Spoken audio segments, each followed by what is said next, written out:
The call came on a Tuesday, exactly 15 years after my father told me I wasn't worth the air I breathed. I was in the middle of a board meeting when my assistant slipped me a note. "Your mother's calling, third time today. My name is Quinn, and I built a tech empire from the ground up while my family pretended I didn't exist. Funny how life works sometimes. We need to wrap this up," I told my executives, maintaining my composure despite the tremor in my hands. "Send me the final projections by tomorrow morning." In my office, I stared at my mother's number on my phone screen. The same number I'd memorized as a child, back when I still believed family meant something. "Quinn." Her voice was smaller than I remembered. "Baby, is that you?"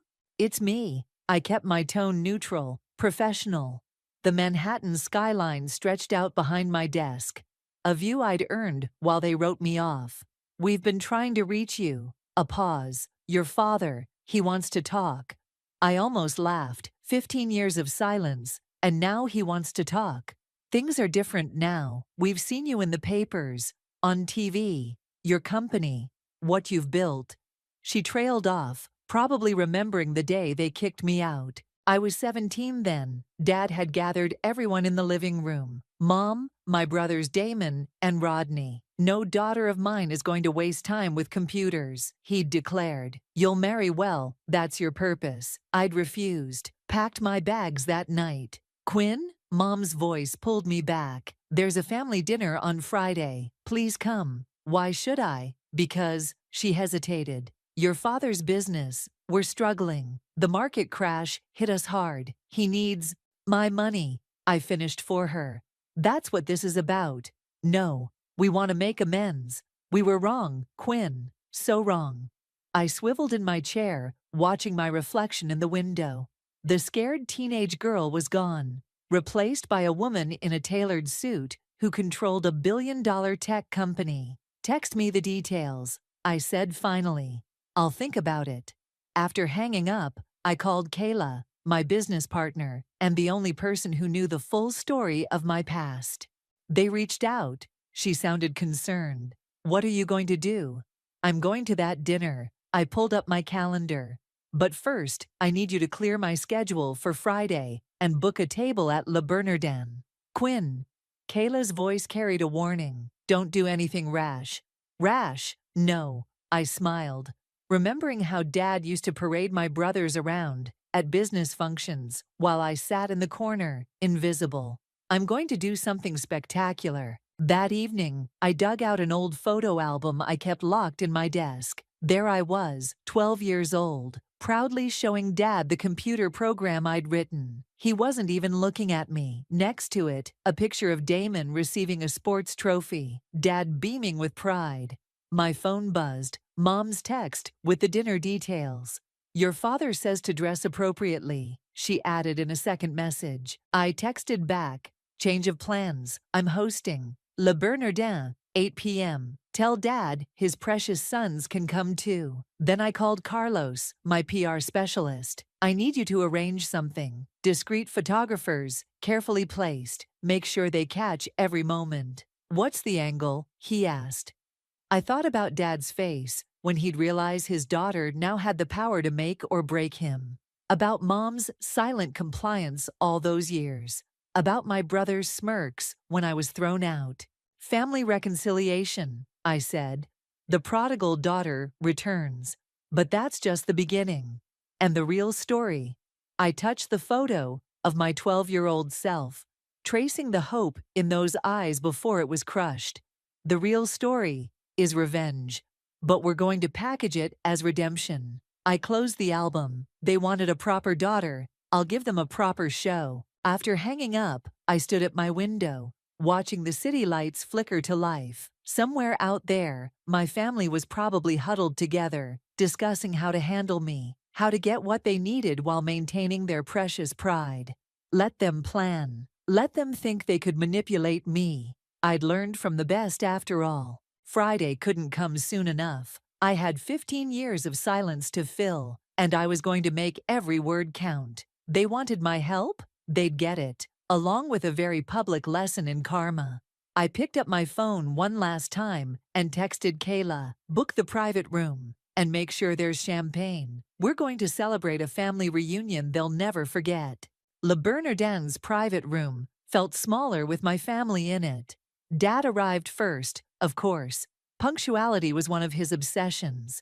His silver hair was thinner than I remembered, but his stance remained rigid, commanding. Quinn. He extended his hand like we were closing a business deal. You look successful. I ignored his hand. 15 years will do that. Mom hurried in behind him, wringing her hands, a nervous habit I'd inherited and trained myself to break. She moved to hug me, then stopped, uncertain. Your hair, she said softly. It's so elegant now. Damon and Rodney arrived together, both in expensive suits that couldn't quite hide their desperation. Damon's Rolex was probably his last status symbol, while Rodney's shoes were scuffed at the heels. Little sister, Damon said, forcing a smile, finally decided to acknowledge your family. Funny, I replied, taking my seat at the head of the table. I was about to say the same thing. The waiter appeared with champagne, and I watched them squirm as I ordered the most expensive bottle. Dad's eye twitched. He knew exactly how much it cost. To family, I raised my glass. And perfect timing. Damon cleared his throat. Quinn, about timing. Your company's incredible, Rodney interrupted, earning a glare from Dad. I mean, the innovation awards, the Forbes cover, the money, I added, making them all flinch. That's what you really want to discuss, isn't it? Dad set down his glass. We've made mistakes. Mistakes, I laughed. Is that what we're calling it now? Quinn, Mom pleaded. You're trying because you're desperate. I pulled out my tablet, sliding it across the table. Your company's hemorrhaging money, Dad. 3 failed projects in 2 years. The board's considering a vote of no confidence. The color drained from his face. How did you?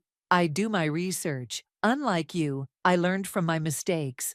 I tapped the tablet. Damon's division is particularly interesting. Those investment choices. Amateur hour. Damon's knuckles went white around his fork. You don't understand. Actually, I do. Better than anyone. I leaned forward. You need my help. My connections. My money. But mostly, you need my name. The waiter arrived with appetizers, and we all pretended to be fascinated by our plates. What do you want? Dad finally asked, his voice rough. I'm hosting a gala next month, Women in Tech Initiative. Very prestigious, lots of media coverage. I watched their faces carefully. You're all going to attend, as my loving, supportive family. Rodney frowned. That's it? Oh, there's more. I smiled. Dad, you'll give a speech about how proud you are of your daughter's achievements. Damon, you'll announce a new division in your company, focused on supporting women in STEM fields. That's ridiculous, Damon sputtered. Our shareholders will love it. Trust me, I've done the math. I turned to Mom. And you, Mother, will be the face of a new scholarship program for girls interested in technology. The silence was deafening. Dad's jaw clenched so tight, I thought he might crack a tooth. And if we refuse, he asked, then I'll watch from my office as your empire crumbles. I shrugged. Either way, I win. Mom touched Dad's arm. Colin, maybe. Fine, he cut her off. We'll play your game. It's not a game. I stood up, dropping my napkin on the table. It's karma, and we're just getting started. You've become quite the manipulator, Damon said bitterly. I learned from the best, big brother. I gathered my things. Carlos, my PR specialist, will be in touch with details. Don't worry, he'll make sure you all look appropriately progressive and enlightened. Quinn, Mom called as I reached the door. Was any of this, did you really want to reconnect? I turned back, seeing the hope in her eyes, the same hope I'd had all those years ago. You know what's funny? I said. If you'd reached out before you needed something, this might have gone differently. I left them sitting there, surrounded by expensive food and bitter realizations. Outside, the night air felt clean, liberating. My phone buzzed. A text from Kayla. How'd it go? Perfectly, I replied. They took the bait. Call Carlos. It's time for phase two. As my car pulled up, I caught my reflection in the window. I looked exactly like what I'd become. Powerful, untouchable, and absolutely merciless, just like they'd taught me to be. This is delicious, Carlos said, taking another bite of his croissant. Almost as delicious as your plan. We were in my penthouse office, surrounded by mood boards and event layouts for the gala. Kayla sat cross-legged on the floor, sorting through potential media contacts. The press will eat this up, Carlos continued. Tech mogul reconciles with traditional family, transforming them into champions of women's empowerment. It's perfect. Too perfect, Kayla muttered. Quinn, are you sure about this? I walked to the window, watching a flock of pigeons scatter across the morning sky. Show me the speech drafts. Carlos pulled out his tablet. I've written 3 versions for your father. This one's my favorite. I was wrong. My greatest achievement wasn't building a company. It was raising a daughter who showed me the true meaning of success. He'll choke on those words, I said, smiling. That's the point. Carlos swiped through more documents. Damon's announcement about the women's STEM division is ready too. We've already leaked hints to industry blogs. My phone buzzed. Speaking of Damon. Excuse me, I said, stepping into the hallway. We need to talk, he growled. Alone. 20 minutes later, I found him pacing in the lobby of my building. He looked worse than at dinner, tie loose, hair disheveled. Making me come to you? He sneered. Power move. My building, my rules. I led him to a private conference room. What do you want? He ran a hand through his hair. This little revenge fantasy of yours. It needs to stop. Or what? You don't understand what's at stake. He slammed his fist on the table. Dad's company isn't just struggling. We're weeks away from collapse. The board meeting next month. I know all about the board meeting. I sat down, crossing my legs. Just like I know about your offshore accounts. His face went pale. How did you? The same way I know about Rodney's gambling debts. The same way I know Mom's been secretly taking anti-anxiety medication for 20 years. I leaned forward. I did my homework, Damon. All of it. So this is blackmail? This is opportunity. Play your part, and I'll make sure the board sees your new initiative as innovative leadership. The women's STEM division will attract fresh investors, positive press. And if I refuse, then I'll watch you drown. I stood up. Just like you watch them throw me out. He grabbed my arm as I turned to leave. You were always the smart one, he said quietly. Even back then. I should have. I pulled away. Should have what? Stood up for me? Protected your little sister. I was afraid, he admitted, of disappointing him, of losing my place. And now you're afraid of losing everything. I straightened my jacket. Funny how life works out. Back in my office, Kayla and Carlos were arguing over seating arrangements. The media needs clear sight lines, Carlos insisted. Every camera should capture their faces when Quinn announces the scholarship program. Speaking of which, Kayla interrupted as I entered. We need to talk about your mother. What about her? She called while you were gone, wanted to meet for coffee. Kayla hesitated. She seemed different. I remembered Mom's face at dinner, the way she'd almost hugged me.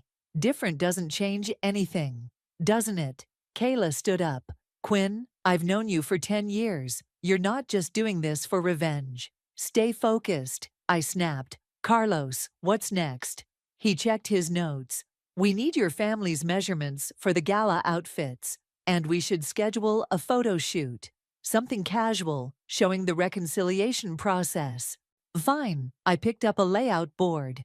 What about the scholarship announcement? Already trending on social media, he grinned. The mysterious tech CEO planning something big. Speculation is through the roof. My phone buzzed again, Dad this time. I ignored it. Quinn, Kayla said softly. What happens after, when the gala's over? I stared at the mood board. At the perfect family portrait we'd create. They learn their lesson. And you? What do you learn? Before I could answer, my assistant rushed in. Ms. Quinn, your brother Damon is talking to reporters in the lobby. What? I pulled up the security feed. There he was, surrounded by journalists, looking straight into the cameras. My heart stopped. He's going off script, Carlos said, already dialing his contacts. I watched Damon's lips move, unable to hear his words, but recognizing his expression, the same one he wore the night I left. Get him out of there, I ordered, now. As my team scrambled, I remained frozen, watching my carefully constructed plan teeter on the edge of chaos. Maybe Kayla was right. Maybe this wasn't just about revenge anymore. Maybe it was about something much more dangerous, hope. Your brother's interview is everywhere, Carlos announced, tossing a stack of newspapers onto my desk. But you need to see this. The headline screamed across every front page: Tech mogul's brother confesses, we failed her, and family drama behind Silicon Valley's success story. I scanned Damon's quotes. Our father was wrong. Quinn proved that. Now we're trying to make amends, to be the family she deserved. He went rogue, I said. But he stayed on message. Better than on message, Carlos grinned. He cried, Quinn. Actually cried on camera. The internet's eating it up. My phone lit up. Mom again. Third time today. This time, I answered. Have you seen it? She asked. Damon's performance. Yeah.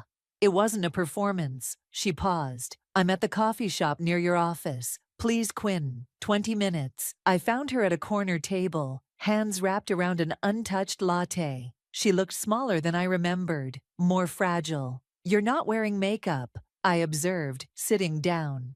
I stopped. She met my eyes. After you left, it felt pointless, pretending. Like you pretended not to see what was happening to me. Her hands trembled. I was weak. Every time he dismissed you, I died inside. But I stayed silent. For 15 years. No. She reached into her bag, pulled out a worn folder. I kept everything. Every news article about you. Every achievement. I followed your journey, Quinn. In silence, in shame.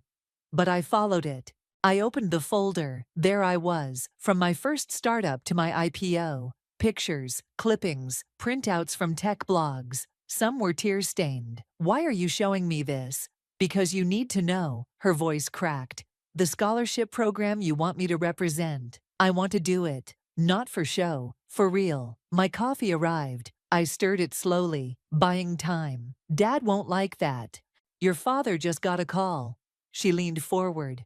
The board is moving up their vote. They want him out, Quinn. Unless I help. I closed the folder. And what do you want, Mom? Really want? A chance. She touched my hand. Not just to fix the past, but to do something meaningful. These girls you want to help? I see you in all of them. My phone buzzed. Kayla, reminding me about the gala preparations. I should leave. This wasn't part of the plan. Show me, I said instead. What? Show me you mean it. Come to my office, meet my team, see what we're really building. An hour later, Mom stood in our innovation lab, watching young women code, create, innovate. Her eyes were wide, taking everything in. This is incredible, she whispered. Ms. Quinn, my assistant, appeared. Your father's here. He's demanding to see you. I found him in the lobby, face red with anger. What did you do? He demanded. The board chairman just called. Something about a leaked memo. I have no idea what you're talking about. I smiled. But since you're here, let's talk about the gala. Carlos has your speech ready. Damn the gala. He stepped closer. You think you can destroy everything I built? No, Dad. You're doing that just fine on your own. Colin. Mom's voice cut through his rage. She stood in the doorway, steel in her spine. Enough. He blinked, surprised by her tone. Melina. I'm staying, she said. Quinn's showing me the scholarship program. You can either join us in the future or stay in your past. I watched his face cycle through confusion, anger, fear. You're choosing her? I'm choosing what's right. Mom turned to me. Where do we start? Before I could answer, Rodney burst in, out of breath. Dad, the investors, they're calling an emergency meeting. Something about new leadership. Dad's phone rang. His hands shook as he checked the screen. The chairman, take it, I said. In fact, put it on speaker. Let's all hear what the future holds. As Dad's world crumbled around him, I watched Mom explore my office, touching the awards with pride. Rodney collapsed into a chair, looking lost. Somewhere in the building, Damon's interview was probably still playing on loop. My phone buzzed one last time. Carlos, everything's proceeding as planned. But Quinn, are you sure you want to go through with the final phase? I looked at my family, scattered and broken, and maybe, just maybe, ready to rebuild. Stand by, I texted back. The game's changing. The question was I ready to change with it? The gala buzzed with energy as New York's elite mingled under crystal chandeliers. I stood at the entrance, greeting guests, while photographers captured every calculated smile. Your family's already inside, Carlos whispered, appearing at my elbow. Your father's been practicing his speech. He actually looks nervous.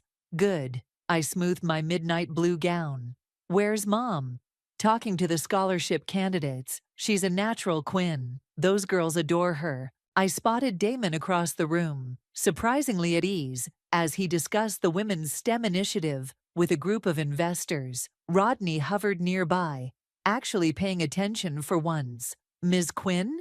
A young girl approached, maybe 17, clutching a tablet. I'm one of the scholarship finalists. I just wanted to say, you're why I started coding. My practice smile faltered. She looked exactly like I had at that age. Hungry for recognition, desperate to prove herself. What's your name? Sarah. She pulled up her project on the tablet. I developed this app for domestic violence survivors. It looks like a normal calculator, but it sends encrypted distress signals. I finished, examining her code. This is brilliant, Sarah. Your mother said the same thing. She beamed. She's been showing everyone my work. Before I could respond, the lights dimmed. Carlos appeared again. It's time. I took the stage, scanning the crowd. Hundreds of faces looked back, including my family's. Dad sat rigid in his chair, speech cards trembling slightly. Mom watched me with tears in her eyes, while my brothers tried to mask their anxiety. Welcome, I began. 15 years ago, I was told that women don't belong in tech, that our place was in the background, supporting men's dreams instead of chasing our own. The room fell silent. Today we're changing that narrative, not just through words, but through action. I gestured to the screen behind me, where images of young female coders appeared. Meet our future, 20 brilliant minds who will receive full scholarships to pursue their tech dreams. Applause erupted. I caught Sarah's radiant smile in the crowd. But first, I continued. Someone else wants to share their journey of transformation. Dad? He stood slowly, straightening his tie. The cameras turned to him as he approached the podium. This was it, the moment of my triumph, my revenge. He cleared his throat, looked down at his cards, and then set them aside. I had a speech prepared, he said, his voice rough, about progress and change. But watching my daughter tonight, seeing these young women's potential, he turned to me. Quinn, I was wrong. Not just about you, but about everything. The room held its breath. This wasn't the scripted speech Carlos had prepared. I lost 15 years with my daughter because of pride and ignorance. I watched from a distance as she built something extraordinary, while I clung to outdated beliefs that were destroying my own company. Mom reached for Damon's hand. Rodney wiped his eyes. Tonight isn't about saving my business, Dad continued. It's about saving our future. These scholarships, they're named after my wife, Melina, because while I was teaching our sons to lead, she was quietly showing our daughter how to revolutionize. The cameras flashed as Mom joined us on stage, followed by my brothers. Dad turned to me, his eyes glistening. I don't deserve forgiveness, he said, but I'm asking for a chance to support the vision you've built, not as your superior, but as a father who finally sees his daughter's brilliance. The applause was deafening. Carlos gave me a thumbs up. This was better than anything we'd planned. But I barely noticed. "The Melina Scholarship Fund," I announced, my voice steady despite my racing heart, "will ensure that no other girl hears no when she should hear fly." Sarah and the other candidates joined us on stage. Mom hugged each one, whispering encouragement. Damon shook their hands, looking genuinely impressed. Even Rodney engaged, asking about their projects with real interest. As the evening wound down, I found myself alone with Dad on the balcony. "Did you mean it?" I asked. "Every word." He stared at the city lights. "The board voted this morning. I'm stepping down as CEO. I know.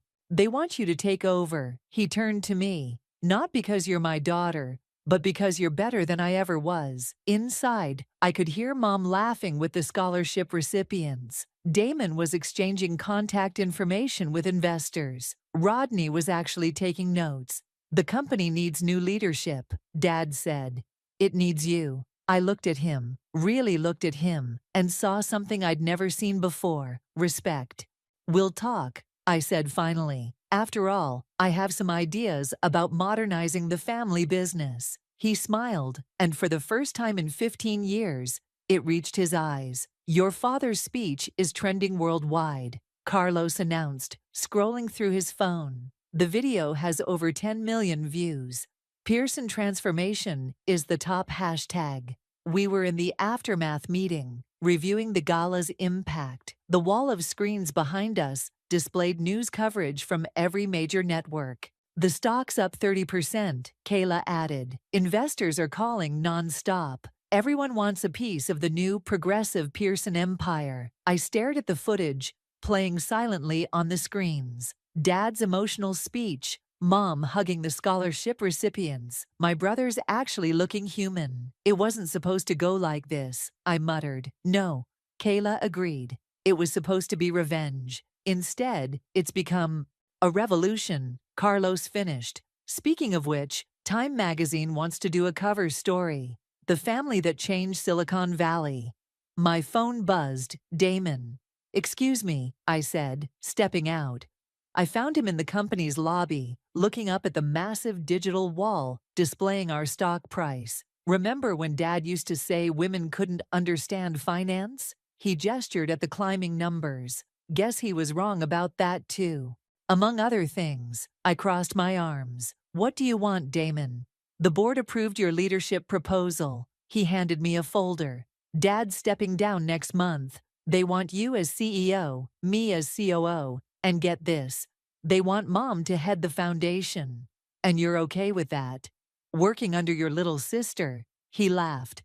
"I saw the code those scholarship girls wrote. They're better than I'll ever be.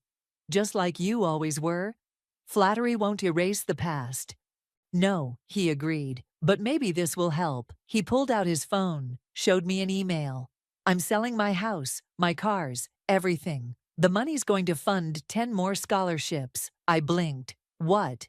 "Rodney, too. He's actually meeting with Sarah right now. She's helping him develop an app for gambling addiction recovery." Before I could respond, Mom burst in, practically glowing. "Quinn, the foundation just received $1 million donation. Anonymous, but," she hesitated, "it's from your father. He sold his golf club membership and his collector cars." I sat down hard on a nearby chair. This wasn't how revenge was supposed to feel. "There's more," Damon said. "Show her, Mom."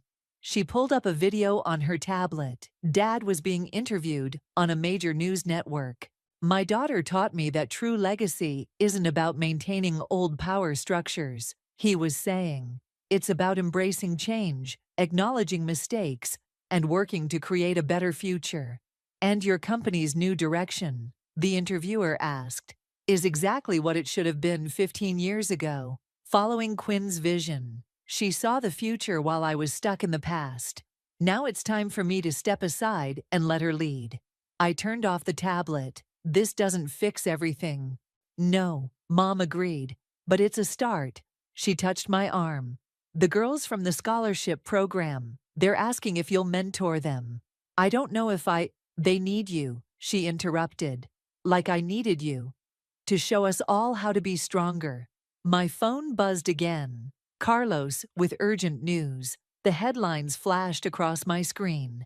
Tech giant announces historic all-female board, and Silicon Valley's gender revolution begins.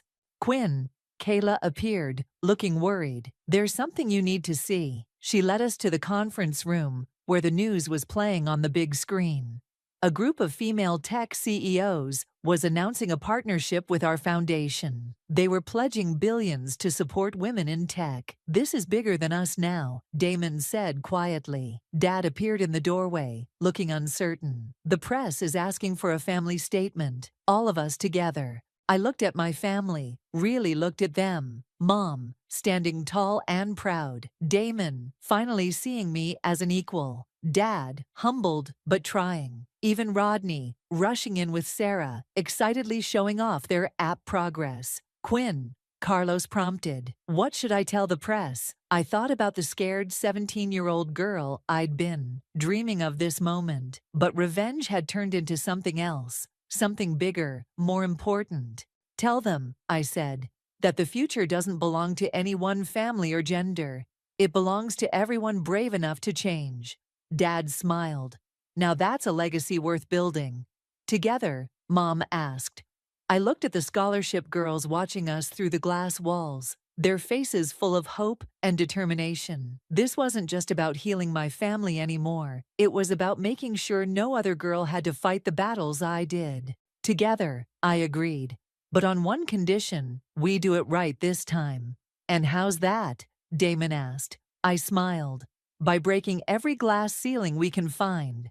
"You can't hide in your office forever," Kayla said, barging in with a stack of papers. "The transition ceremony is in 2 hours." I was staring at an anonymous email that had arrived that morning. "Your family's transformation is a lie. I have proof. Meet me or it goes public." "Quinn?" Kayla waved her hand in front of my face. "Earth to CEO?" "Someone knows," I said, turning my laptop around. "About the original plan. The revenge plot."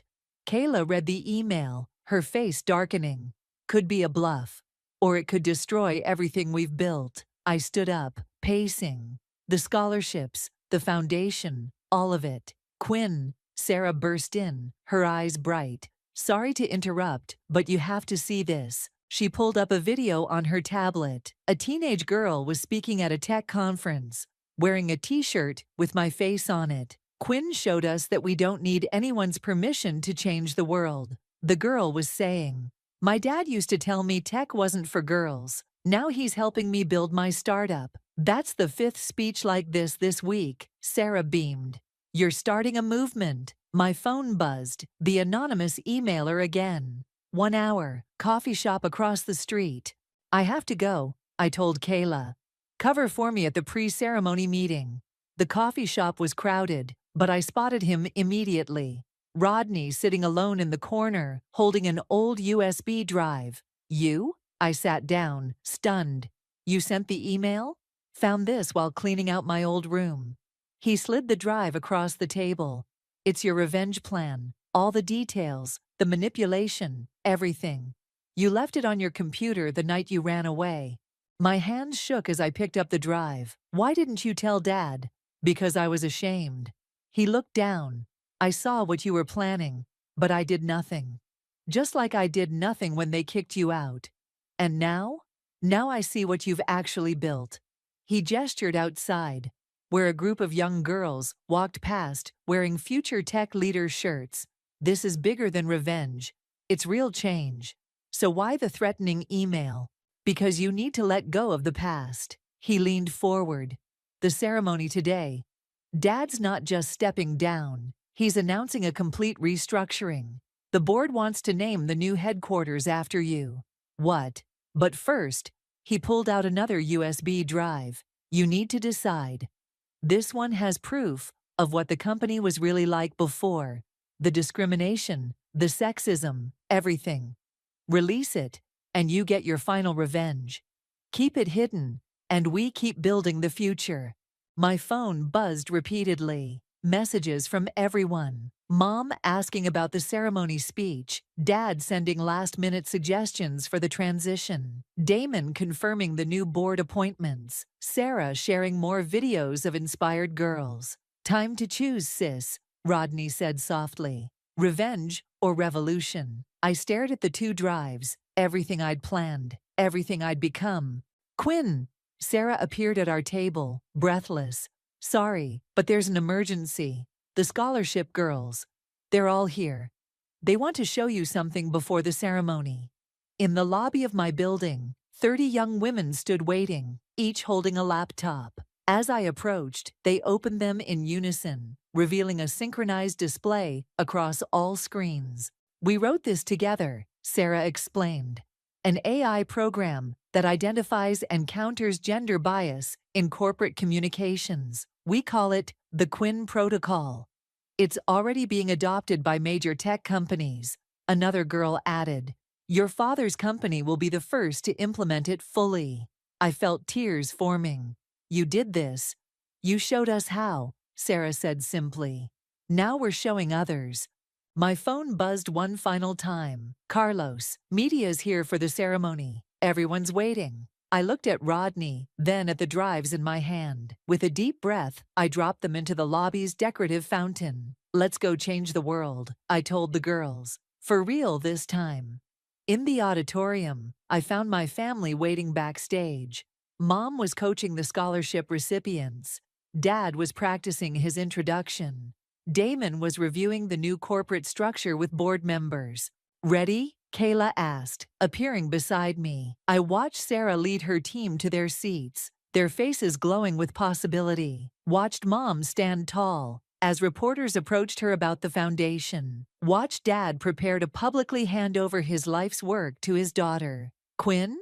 Rodney touched my arm. "The revenge plot. Are you sure about letting it go?" I smiled, thinking of all the girls who would never have to plan revenge because they'd be too busy planning their futures. "Some things," I said, "are more powerful than revenge." The lights dimmed. It was time to step into the spotlight, not as the daughter seeking vengeance, but as the leader showing the way forward. "And that's how you change the world," I concluded my TED Talk, gesturing to the screen behind me where Sarah was demonstrating her latest AI breakthrough. The audience erupted in applause. Backstage, Mom waited with tears in her eyes. "I still can't believe how far we've come." "Speaking of which," Kayla interrupted, rushing over with her tablet. "The Quinn Protocol just got adopted by every major tech company in Silicon Valley. It's officially industry standard now." "And perfect timing," Carlos added, appearing with his usual impeccable timing. "Because wait until you see tomorrow's Wall Street Journal." He handed me an advance copy. The headline read, "Tech's Gender Revolution: How One Family's Transformation Sparked Global Change." "Don't forget this," Dad said, joining us. He looked older but lighter somehow, like he'd finally set down a heavy burden. He handed me an envelope. Inside was a letter from a father in Seattle. "My daughter showed me your story. Yesterday, I apologized to her for the first time for dismissing her dreams. Today, we're building her first robot together. We get hundreds like that now," Damon said, scrolling through his phone. "The foundation can barely keep up with the applications." "Quinn," Sarah burst in, her face flushed with excitement. "The United Nations just confirmed. They want us to launch the Global Mentorship Program next month." I smiled, remembering the scared teenage girl I'd been, plotting revenge in her bedroom. If only she could see us now. "Ms. Quinn?" A small voice interrupted my thoughts. A young girl, maybe 12, stood clutching a laptop. "I'm sorry to bother you, but could you look at my code?" "Of course." I sat down, patting the chair next to me. "Show me what you've got." As she opened her laptop, I noticed my father watching us, his eyes soft. He walked over, pulled up a chair. "Mind if I learn too?" he asked the girl. She beamed. "I'm building a program that helps kids stand up to bullies. See, it works like this." Rodney joined us, then Damon, then Mom. Soon we were all huddled around the laptop, watching this young girl explain her vision for a better world. "Quinn, Carlos called softly. The press is asking about the family photo. I looked at my family, really looked at them. Mom, now a fierce advocate for women's rights. Dad, mentoring young girls in coding. Damon, revolutionizing corporate culture. Rodney, using tech to help addiction recovery. All of us, transformed. Actually, I said, let's make it bigger than family. We gathered on stage. My family, Sarah and her team. The scholarship recipients, mentors, and that brave little girl with her anti-bullying code. Hundreds of faces, all part of this revolution.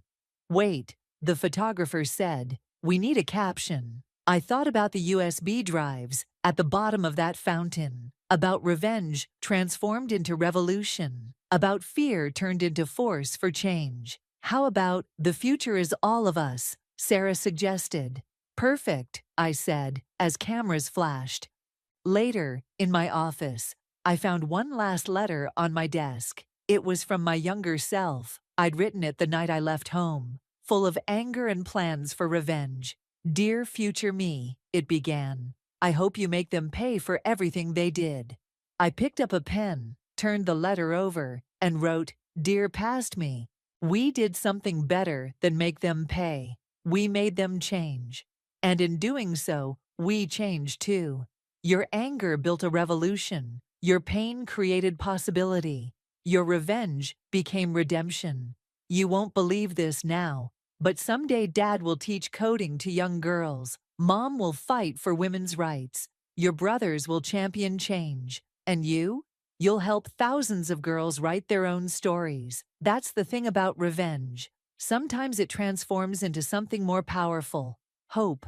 Keep coding. Keep fighting. Keep believing. Love, Quinn. A knock at my door. Sarah again. Ready? The new scholarship candidates are here. I stood up, tucked the letter into my desk. Through my office window, I could see the city skyline, dotted with buildings where women now led companies, where girls learned to code, where the future was being rewritten. Quinn? Mom called from the doorway. Your father wants to show the girls his new mentorship program. I smiled. Tell them I'm coming. We've got work to do. Because that's the thing about changing the world. It's not about revenge or redemption. It's about revolution. And revolutions, they never end. They just grow bigger, stronger, more unstoppable, just like us.